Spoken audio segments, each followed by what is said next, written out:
Hello, you're watching Avenue X, and today let's talk about the recently started airing period fantasy drama 护星 Back from the Brink. This is a 40 episodes web drama that's been aired on the platform Youku. It is directed by He Shupei, Zeng Xiaoyu, Han Ping, written by 九路飞香, Wang Ruoke, Zhang Wenyan. 九路飞香 being the original author of the novel that the drama is based on. There are a couple of her previous works that have been made into dramas, such as the really well-known 苍兰诀 last year, and a couple years back, 招摇. For 护星, it is led by Hou Minghao and Zhou Ye as the two leads. It was shot from the middle of August back in 2021 to the same year, beginning of December. This is a 40 episode drama, and I am making this first impression video based on the first 17 episodes. So far, I'll give it a 1.5 gold mine rating, and I cannot tell at this point whether it's gonna go up or go down in the future, because the story is mainly credited to the original author of the novel that it's based on, and she has actually a reputation of crashing her own story when it gets adapted. So as usual, let me first quickly introduce you to the story, then the good and bad, to help you make up your mind about whether you should watch this drama. The female lead role, played by Zhou Ye, is named Yan Hui, and she's just a normal human girl. She was actually born with a really bad heart condition. As a baby, she was casted away by her biological parents because of that. Yet, her life was saved by an accidental thing that dropped on her that saved her heart, allowed her to grow up normally and healthily. And that comes from our male lead character, played by Hou Minghao, named Tian Yao, and he is a dragon. He falls in love with a Xian woman. In the story setting, the cultivation people are against the demons, all kinds of animals turned into humans who have magical powers. In this world setting, they are, by nature of being who they are, enemies, but they still fall in love, or at least he thought she is deeply in love with him, until the day of the wedding night he realized she has been faking all the way, and the only reason that she agreed to marry him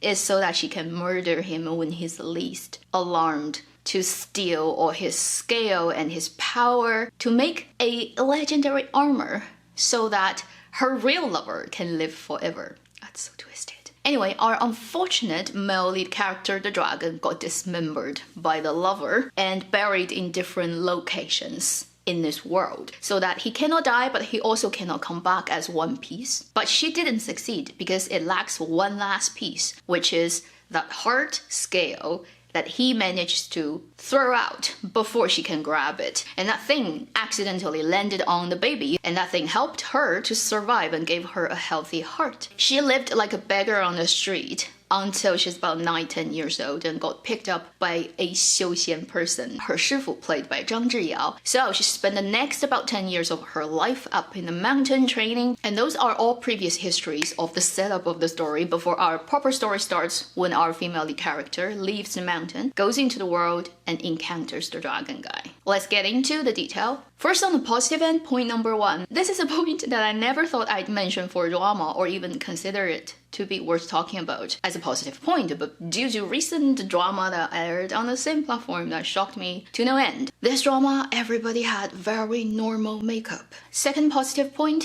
it is weirdly cute in ways you will never expect. I don't think any previous fantasy drama in the last 5-6 years have actually decided to, production design wise, aesthetic wise, design creatures in such a cartoon and kids channel way, but somehow actually quite adorable. So all the weird creatures, little fairies, dragons, even the CG are very basic and poor. They're not high-end, but they are done in a style that you never expect you'll see a live-action drama actually use that. Somehow, though, it works with the vibe of this drama. So I put it on the positive side for it being just so different from others and weirdly entertaining. The third positive thing about this drama is the casting choices of the main roles. Hou Minghao, Zhou Ye, Wang Yilun. They all look very fitting for the roles. You wouldn't feel it's like a group of people who are way beyond the age, but still trying to play down and trying to fake that youth. I say that because, again, recently we have things to compare it with, and when you have a reference, you have this and you see the clear necessity of casting the right vibe, age type, look people for the right role. How important that is for an idol drama Then the fourth point, already a fourth point, and the points are very short, but this is a big point and very important point, and the point that makes me go, wow, finally I can relax and watch a drama and not feel like there is the possibility of getting offended every step of the way. All the roles in this drama, whether they're main or supportive, 99% of the time, they're such normal, reasonable, logical, and making sense people. You never thought that could be a positive point for a drama. That should be a given. Creating convincing, reasonable, making sense in your narrative setting roles. Yeah, well, it doesn't happen to every drama. From a very general sort of one-liner summary, it would be everybody is a complicated, multiple-layered, have good traits but bad traits at the same time person. They may occasionally do something out of the kindness and altruism of their good heart, but they are not always constantly sacrificing everything they have for other people. They would always put their own safety, health, benefit as the priority. When that's guaranteed safe, then they go and help other people. Give you a tiny example of how reasonable people are, which is there's one small plot of the female lead. She gets pursued by a really rich person who has a lot of money, but who's not so, let's say, handsome. And that guy is a good guy and he has money and he's like, do you want to be with me? If you want, I'll give all the money I have to you. And she almost did it. Not because she likes him, but because she really wants the money. And the male lead comes in and grab her and took her away just before she would say yes. In a very tropey drama, you would hear the male lead's reason is because I like you, I don't want the other guy too, you know, huh? But his reasoning for that is you can't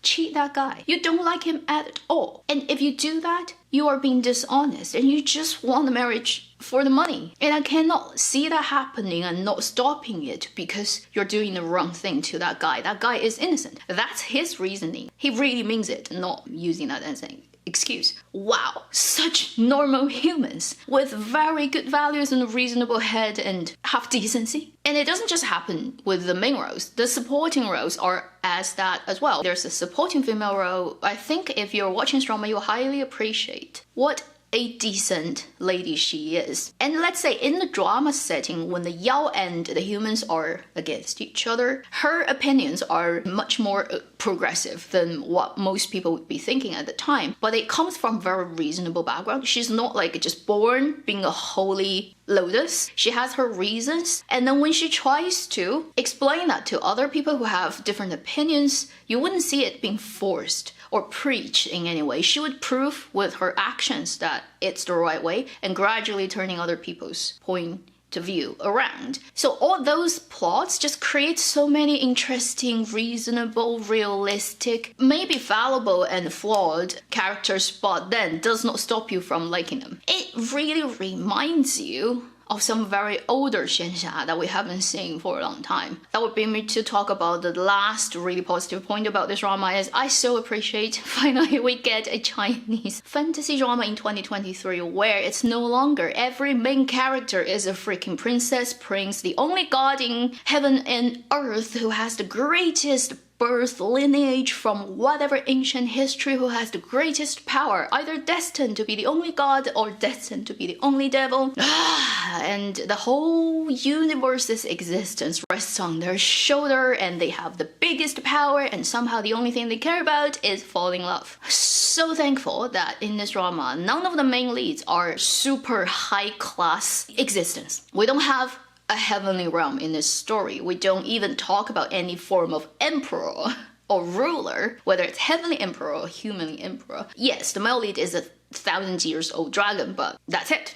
Like, he's not the crown prince of whatever inheritance. And our female lead, she's just a human. Like, that's it. And then even with the Xian, you just have very strong Xian skilled people. They're not gods either. So in this drama, it's just human demons, all kinds of animal demons, shadow demons, illusion demons, weird CGI demons that you don't even know what species they are, but it does not matter. It's just such normal class people in existence. And you see a lot of collaboration between all kinds of roles and they form a team and they go on an adventure and they help each other out. It really has that old 仙剑奇侠传 vibe. It is that little people's struggle story in the big world. That is the early days of the spirit of Xianxia that we've lost in the last 5 years because everybody is a god now in the Xianxia land. Oh, I'm just so thankful that this drama just gives you commoner characters, not playing the by birth I'm better than you game. So, a lot of good things. But then, I only give it 1.5 gold mine. So, point number 1. You can tell it doesn't have that much money. From the sets, from the costumes, things are very roughly made. Coherent with the youku aesthetics of fantasy idol drama. And like I've already said, in the positive part about the weird, cute CGIs of creatures, it is still very bad CGI. Sometimes you may laugh about it. It's cute, but it's bad, okay? The second not so great thing about it is, although I really appreciate the characters' writing, and I think the main roles, the main actors, actresses, they're all doing a good enough job. They're not making me jumping out of the narrative, but that's it. It hasn't really delivered me any acting moments by episode 17 that really would make me look at it from a different angle and say, oh, I didn't expect he can do that.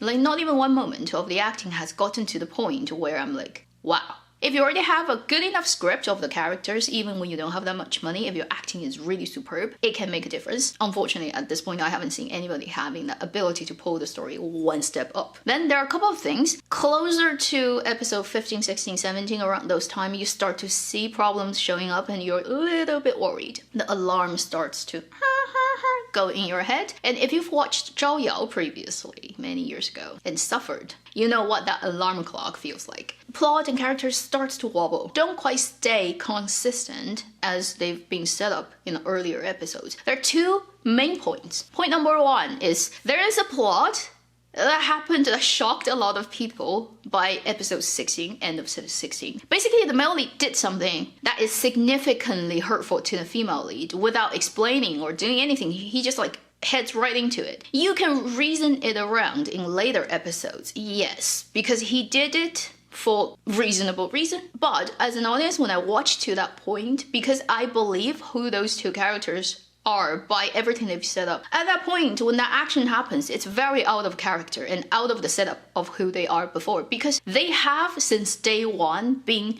open to each other. By episode like 2 or 3, the female lead knows everything about the guy's secret and why he's following her, why he needs that thing in her heart which is keeping her alive, and she's also very open about what she thinks about that and how she can deal with it. And even when she's for one episode under the spell of certain weird magical things that she falls in love with him but not really, she was also very open about what she feels about him and she doesn't understand, but she tells him. What you see in this male lead and female lead relationship is super openness, 100% frankness. They never hide things from each other type of thing. And then by episode 16, if that plot needs to happen, which is he needs to take that thing out of her for a while before he can return it because he needs it to do something. For everything you've built up, what makes sense would be he would actually tell her. It's like, this is what happens and I have no choices. I need to do this. He would actually tell her and she probably would agree. But then he didn't say anything. He just like did that to her. It only creates one useful thing for the plot is let the male second comes in and save her because they want to build that line as well. But it sacrifices the validity and everything you've built up earlier for the two leads. Then the second thing that comes in with this that also does not quite make sense is the male second. He's a very interesting role. From day one when you see him, he's such an audience's mouthpiece role because he's the CP fan. He's the coupling fan of the male lead and female lead. And he forces them to get together. He needs them being a real couple who loves each other to have a magical object retrieved from somewhere that requires this kind of coupling. So his goal is to make sure that male lead and female lead falls in love for real from the day one he shows up, which is really funny, bro, and there's a lot of comedy that happens with it. But at certain point of the narrative, it just like suddenly, without much build up, happens that he became interested personally in female lead. And suddenly the male lead becomes his competitor. I'm like, oh no. It suddenly crashes into the Goxie land, the dog blood, the melodrama, the crappy tropey things you've seen almost every period idol drama would have is like a male second who can't get the female lead. Suddenly all the attractiveness, the uniqueness of the male second role disappears. Like I said, it kind of just suddenly does not make sense. If the male Second, I mean, I don't like it, but if you have to make him fall in love with Zhou Yeshuo, you have to give me, a shitload of reason and build up, little by little, episode by episode, scene by scene, to the point when it actually happens, you're like, okay, maybe I don't like it, but at least it makes sense. That's everything I want to say about this drama. I've said a lot actually already. I think it is getting a really high score right now on China's Douban because people are overcompensating over the fact that the drama that aired just before it on the same platform just created such unbelievable bizarre mess in the drama land. If you look at the early days when this drama first went out on China's internet about all kinds of reviews, whether it's in video form or writing form, most people just cannot help but compare it to that drama and say, because this drama in this aspect did better than that drama, therefore I'm gonna just overcompensate and liking it and say better things about this drama. More than say, if Till the End of the Moon hasn't happened. I've said everything I can think of and hope that's useful for you to make up your mind about whether you should test Huxing out. Don't have too much hope in it, basically. It's not the greatest masterpiece work in Xian land at all, but for some light entertainment, probably can work for you. And it does have very eye-pleasing young people dressed up pretty nicely in the drama. Thank you for watching Brink. I'll see you in my next video. Meanwhile, live long and happy drama watching.